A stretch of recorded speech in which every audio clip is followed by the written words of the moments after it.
Hi everyone, I'm finally back. Very happy to be making this new video, and it's gonna be about death, but also some updates on my life. If you don't care, I will put a timestamp where I stop talking about my updates and start talking about death. But yeah, I in my last video I mentioned that I did some more tests and that I was generally healthy. Unfortunately, that turned out not to be the case because just a few days after I posted that video, I started experiencing weird stomachache, which never happened to, like, this specific type of stomachache I've never felt before, and it felt like I was hungry um, when I wasn't. I would feel hungry after I just ate, and I immediately thought that it's an ulcer, which is like a small hole in like the coating, the inside coating of your stomach. It's not like all the way through, but you know, it's in in the surface. And yeah, I immediately thought that, and I told my dad. And next day went for a gastroscopy, which was a terrible experience. Would I will talk about that probably in a different video because I plan on making a video just talking about all of my different experiences with the medical field and different doctors, different procedures. Um, and now I have a winner for the last place, but it's fine. It's all good now. But they did find two ulcers, not just one, but two. They're very tiny, but my stomach is just bad, in a bad condition. Um, and I went to a gastro, and she basically told me it's probably because of the aspirin I've been taking for the past few months. Even though it's uncommon for aspirin to give you such drastic issues after just a few months, but I was also taking iron pills that are also not very good for your stomach, and I've been eating quite, I wouldn't say I've been eating unhealthy. I was just eating not a lot, and at some point I was completely just starving myself because I had no appetite when I first started the antidepressants. So yeah, and gastro put me on just the worst diet. I can barely eat anything. I cannot drink coffee. I can't eat chocolate. I can't eat anything fried or even like crispy baked. I can't eat any fruit. I can only eat sauteed or baked or boiled veggies, and I can only eat like white meat and white fish. So it's been tough, and also gross because I've been cooking for myself, and I'm a great cook.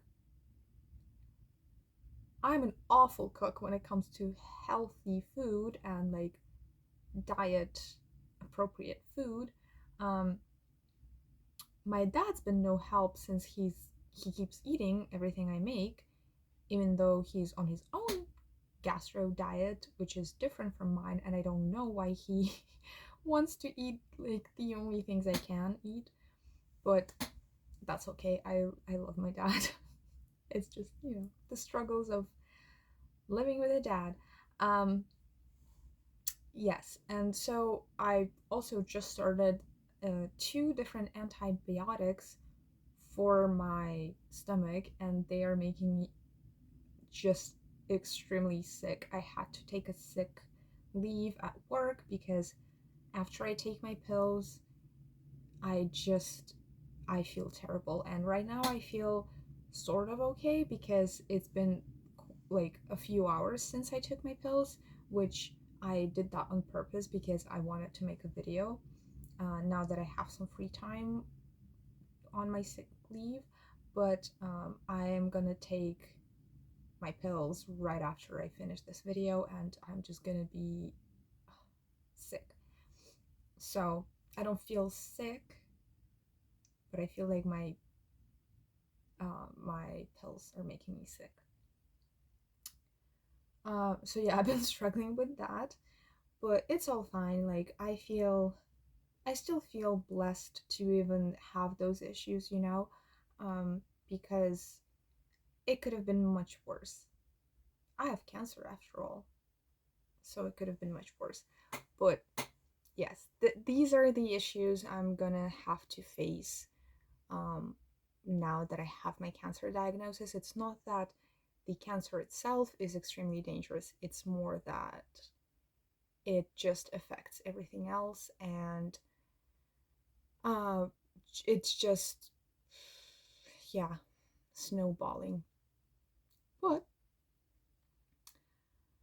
I really wanted to make this video because I have this weird fascination with the topic of death ever since I got my diagnosis, or even before that. Um, and I wanted to share that. And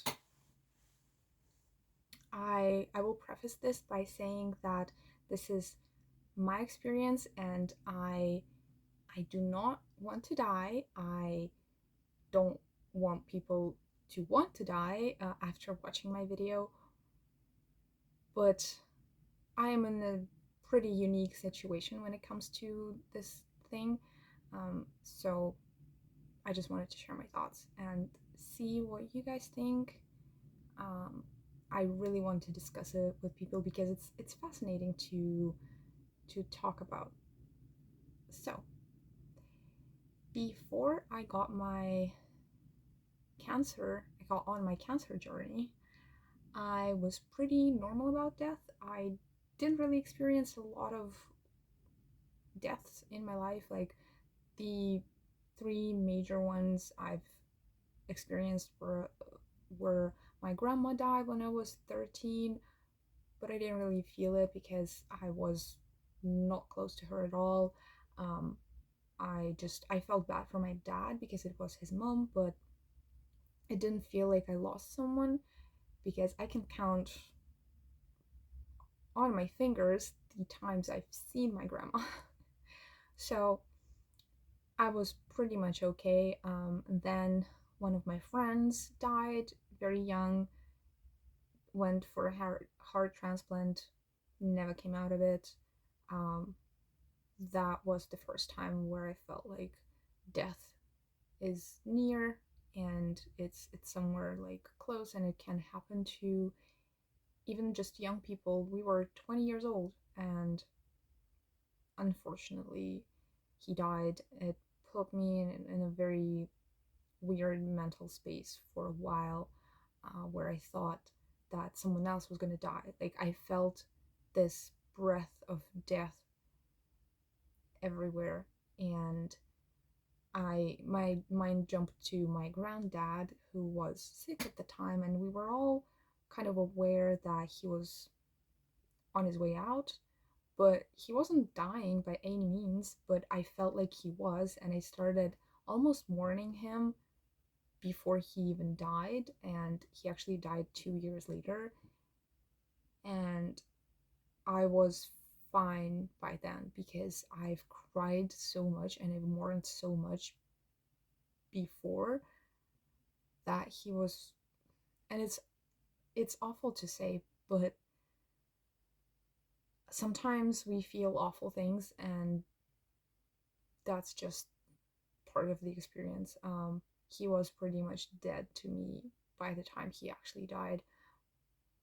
I still cried once when I got the news, and then I cried another time when I went to visit his grave. But overall, it was kind of an odd thing that happened to me.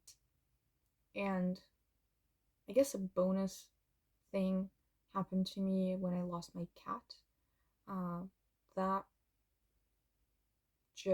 that was brutal, and I don't think I'm over it because I was the one to make the decision to put her down, and she actually had cancer. Um, very aggressive cancer. She had like in August, she had this tiny little ball, like a bump in her hip, and then by November, it was this big. And you can imagine on a small cat, like a tumor this big was, she just couldn't walk, she couldn't go to the toilet. It was very hard to look at, and I had to make the decision to just stop the suffering because it was getting worse by the day. Um, and that broke me because that's not a decision I want to make ever, regarding someone else, even if it's just a pet.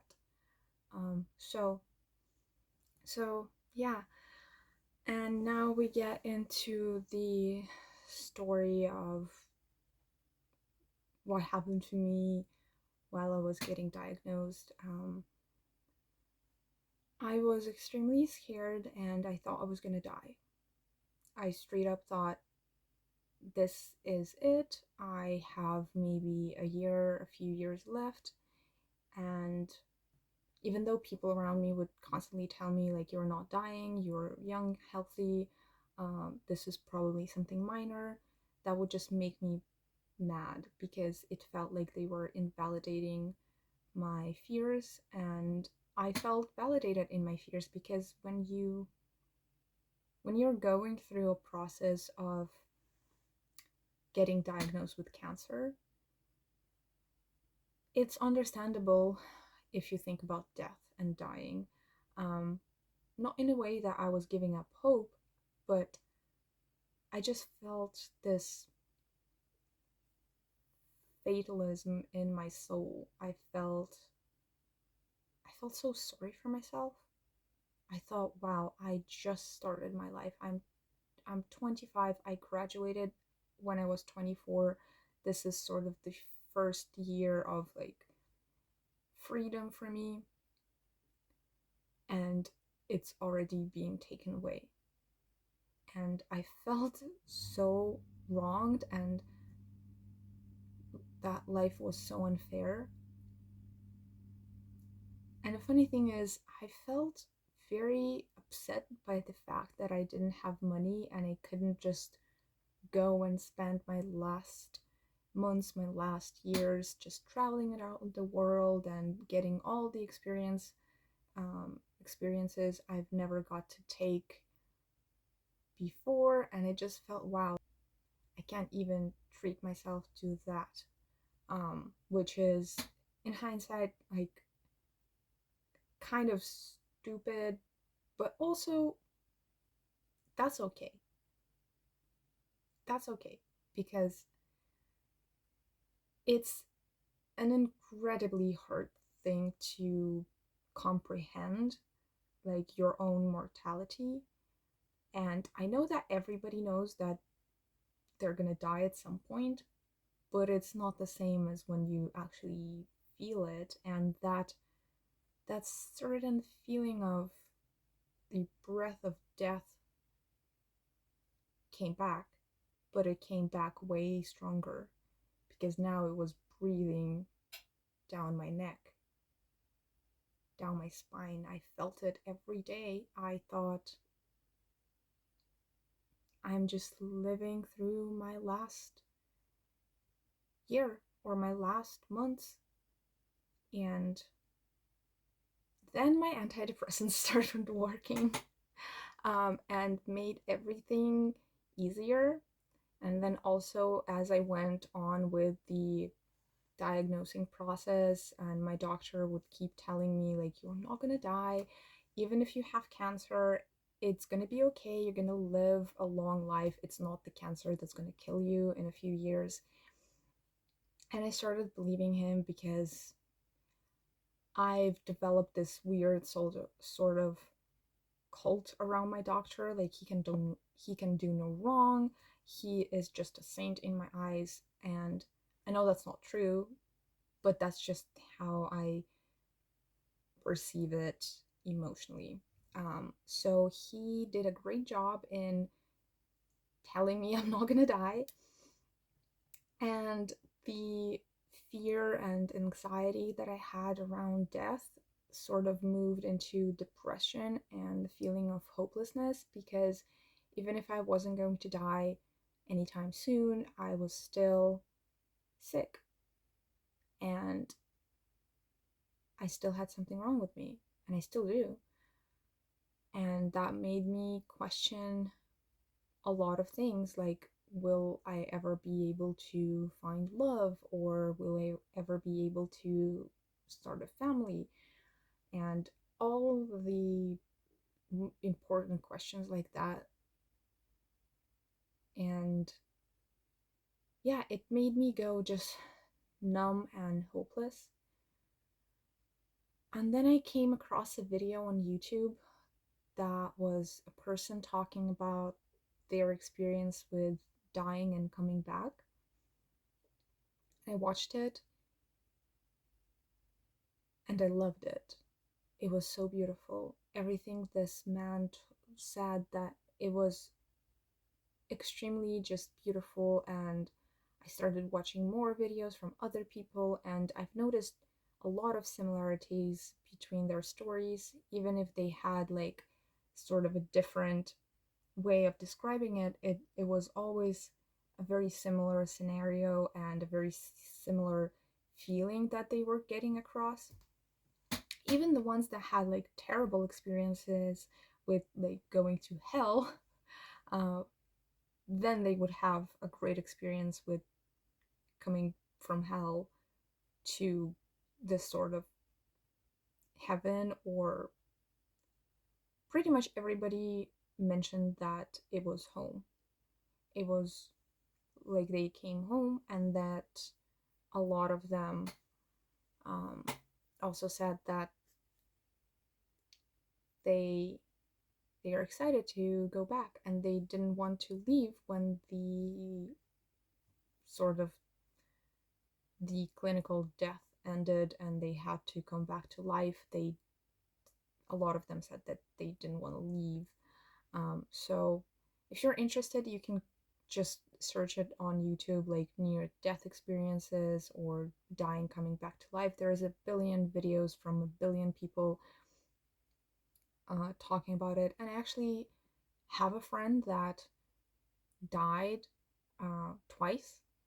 Um, she never got to the point of going into this like different realm. She was very close to reality, and she shared some things that, and she also mentioned that she didn't want to go back. She didn't want to go back to life. Um, and back, all the way back when I was 19 and I heard this story, I thought, like, that's so weird. Why wouldn't you want to go back if you have this choice? But now I sort of get it.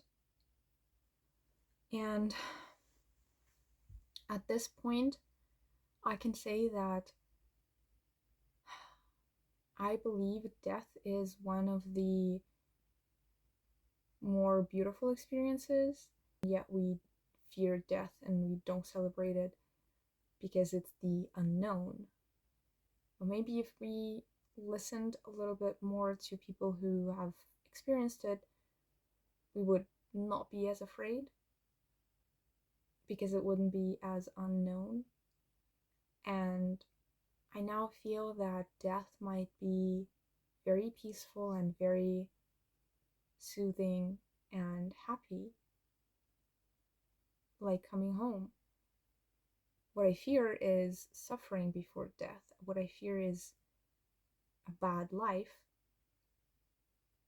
and that's what I don't want. And that's why I advocate for assisted dying in cases of people just going through a lot of pain in the end of their life. And I think it's merciful, and it's best to leave that decision to them. I am sorry this camera is just keeps coming in and out of focus. It's super annoying, but I have this flow here and I really don't want to redo this video because I'm speaking from my soul. And I tried to make this video yesterday, it didn't work. I was just completely incoherent. So right now I feel really good. And I wanted to say once again that I think there are a lot of things way worse than death. And coming to this peaceful place cost me a lot, but it also changed my life, and not in a way that I expected. It, you know how it's shown in movies and books that like you experience something that puts you close to dying and then you're changed and you suddenly just value every moment of your life and you take every chance life throws at you and you're just this like energized person. It wasn't like that for me. I actually became way more relaxed, and I've come to understand that life is not about the exciting adventures and opportunities, it's about the choices you make. And if you're